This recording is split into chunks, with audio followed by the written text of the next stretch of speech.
صدار ماز قرآن نامی را سفارم ساز پیمان نظامی را از خاک میدان نیم وحشای پنجابی را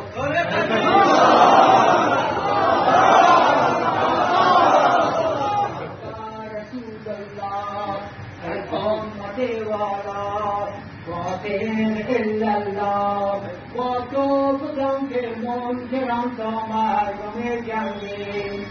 نه روز نه پاریس نه لندن و پیکن نه بانیم لیکن دشمن بود دشمن از شرق و غرب از دفتر تابوت بزاریم الله پرست الله رهبر رسول الله در آمد والا باطل الا الله